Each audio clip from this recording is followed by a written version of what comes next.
All right, shout out to Kicks Genius. There, I didn't even get close. What's going on, everybody? As you guys may know, basketball does not stop. We get a lot of positive feedback from our previous sneaker reviews, and we personally have a lot of fun doing them. So guess what? We had to bring you another one. Today we are not doing any all-performance sneaker review. We are reviewing Chinese basketball sneakers. Woo! Yes, we're talking about Li Ning, Anta, Peak, and a whole bunch of other ones, but those are the three that we're doing today. So if you've ever looked at an NBA player's feet and said, "What are those?" It was more than likely a Chinese shoe brand. So today we're going to be reviewing the signature sneakers of Klay Thompson, Dwayne Wade, Dwight Howard, and Tony Parker. What? Now you guys, we are not saying we're that good at basketball, but there's always two parts to these videos. The first part is drills, and second of all, we're going to give you guys our breakdown. Chinese sneaker brands review, let's go!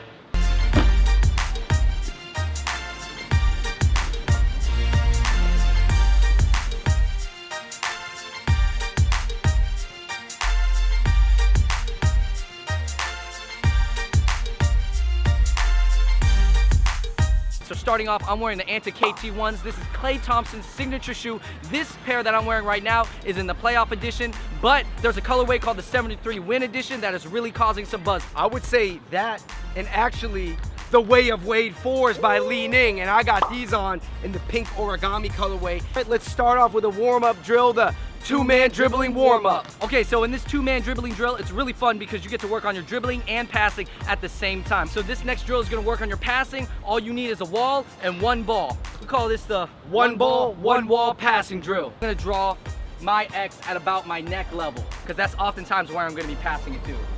Boom. With the wall, you're gonna be able to dribble against it just like it's a defender. Like,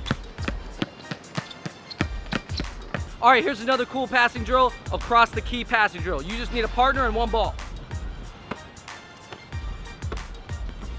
first shooting drill of the day is the sliding elbow jumpers drill. And if you know anything about Dwayne Wade and Klay Thompson, they like the elbow jumpers. Next offensive drill is the two-man pick and roll. First off, I'm gonna take it to the rack. Next, I'm gonna hit Andrew on the roll for a layup.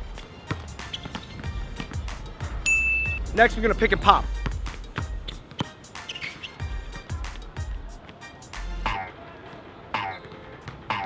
Oh!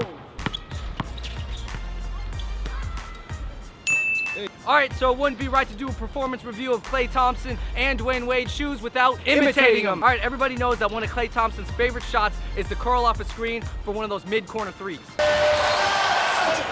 he's trying to deny Klay the ball, barely in his hands. Yeah, he's trying to deny Klay the ball, barely in his hands.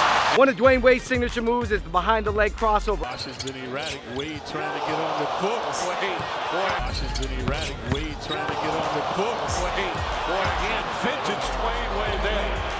Sending Galloway sprawling along.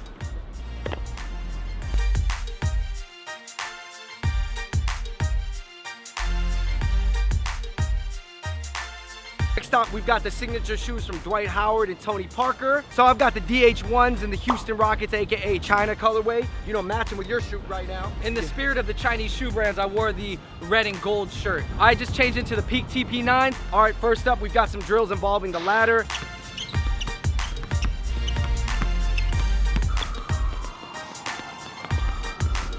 So I just turned into a recreational basketball referee. Hey, let's get the game going, guys. Let's go.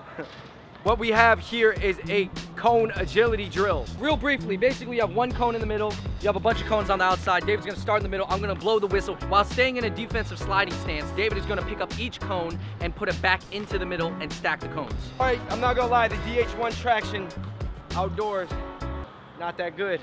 Andrew, are you trying to play in the CBA? Listen, if I can't make the Beijing Ducks or the Shanghai Sharks, Shandong and Guangzhou is gonna work too.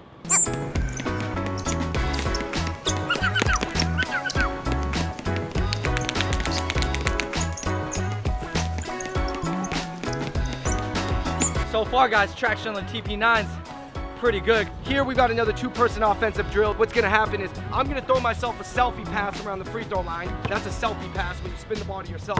I'm gonna turn around, shoot the jumper, and then regardless of whether I make it or miss it, Andrew's gonna grab the ball, lay it up, work on his finishing skills, and then kick it back to me, and then we're gonna rotate.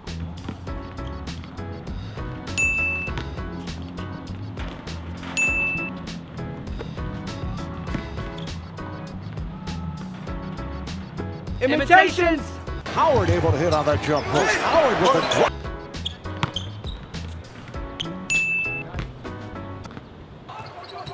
Tony. Spin move by TP9.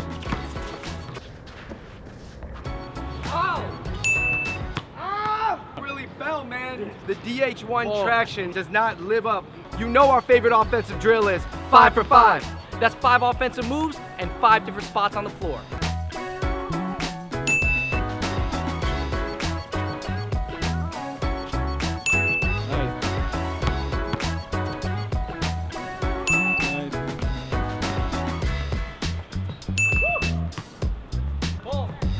All right, let's head in and break down the sneakers. All right, you guys, we're back inside. We tried these Li Nings, Peaks, and Antas on indoors, outdoors. We did drills in them. We played games in them. And here are our performance reviews. I've got the Way of Wade 4s right here, pink origami. Yo, Andrew, that color is crazy, bro. That in America would be like the breast cancer colorways. Yeah, Andrew, I'm not gonna lie. The USA retail on these is $180. What? I would say that the build quality is pretty solid, but it's probably more similar to a $130 shoe. No, I'll compare it to the D Lillard too. They have the same silhouette as the D Lillards. The cushioning's there, the traction's there. The upper is a little weak. You know, as you can see right here, they don't really have anything reinforced. But I would say you got a triple socket. Overall though, I would say it's a really solid shoe. Obviously, they don't have any sort of zoom cushioning. It's more like a bounce. They just call it bounce, but they spell it differently. I would actually compare this more similar, in my opinion, to Micro G. This is a really solid shoe. Is it worth $180? Probably not. But this probably is the highest quality Chinese brand basketball shoe I've ever tried on. Li Ning is usually considered the top of the Chinese shoe brand. But the Anta KT1 is real close up there. And that's a great segue. So let's talk about the Anta KT1s real quick. Actually, the traction's really good. The comfort's really good. They have this mesh upper, which pretty much serves as their fly knit or prime knit. The fit is actually pretty good. It's comfortable. So they kind of have their fused material up here. They have the mesh midfoot right here. And then the traction, it's translucent soles right here. And as we know, translucent rubber is softer and grips to the ground better. Now, one problem with this is I didn't like this little outrigger right here that was really soft. It was too soft, so sometimes it will get caught and it'll kind of drag your foot. And I tripped once when I was playing in these indoors. This retails for about $120 US. Anta KT1s, I would say overall, a pretty solid shoe. May not last you an entire season. I'm sure Klay switches his out every game. I just feel like the cushioning is a little bit too soft. If you can get them for cheap, I would say get them, but they're not amazing. Coming up next in the peak section, we got the TP9s worn by Tony Parker. And we got the DH1 worn by Dwight Howard. Peak, definitely not as high end as Li Ning or Anta, but I was actually really surprised by the build quality of these shoes. The uppers, the stitching, the gluing, all super on point. Surprisingly, when you first put them on, the stance and the height of them, very similar to the Curry 2. You know, the upper wraps around your foot, you can see the lacing system. It does remind you of the Curry. All right, so the TP9s, I'm not gonna lie, these are pretty clunky. I thought the toe box was a little bit big for me. The Peaks, they feel really good when you try them on, but then when you get into rigorous drills and active playing, not so strong. All right, so these both have cushion 3 technology. So it's 3 different densities of foam cushioning layered on top of each other. The insole kind of flops around on the inside. Oh, yeah? It kind of flops around. That came out real easily. But when you play, it's not really an issue. I played indoors in them. Actually a passable indoor shoe. On the TP9s, Tony Parker, very short, fast player. It's says Parker right here. It's got little words on the bottom called foothold right here on the plastic area. And then there's this thing called Easy Move. I'm gonna be honest, I don't know what Easy Move is, but I'm assuming it has to do with the sole. My 2 main complaints with this shoe is not the look, but it's the stability in the toe box and also how clunky this midsole is. And for me, I would not wear these again. All right, pricing wise, I believe these were both around $110 US. I would say the Way of Wade 4s, really nice details all around, and much like D-Wade's performance this playoffs, surprisingly good. For Klay Thompson to be one of the greatest shooters in the game wearing these shoes, I don't know, it says something. I mean, he's killing it in these. Dwight's, I am still interested to play in the DH2, but no, it's not a great shoe, but it's not horrible. Shout out to Tony Parker. He's one of the most underrated point guards in the past decade. For his shoes though, I'm not feeling them. Alright you guys, that does it for our Chinese sneaker brand review. One thing we wanted to do was just bring to light that there were Chinese shoe brands. So basically China loves the NBA, and there's a huge market for Chinese basketball shoes. You know, you would think that Chinese basketball shoes, they would come in, you know, like poor quality, or but they're solid shoes. Especially the Li Ning Way of Wade 4 and the Anta, they got some promise. Alright you guys, thank you so much for watching that basketball sneaker performance review. Please, in the comment section below, number 1, make sure you let us know if there's any other Asian basketball brands that you'd like us to check out. Number 2, make sure you let us know what other players you think should get a signature shoe and with which companies. Alright, thank you everybody for watching that video, and until next time, we out. Peace. Alright you guys, watch this video over here, watch that video there, click the subscribe button below, check the shirts out. Shout out to Seward Park High School. That was the high school that we lived directly across in New York City. Alright you guys, thanks for watching live from New York. We out. Peace. Saturday night.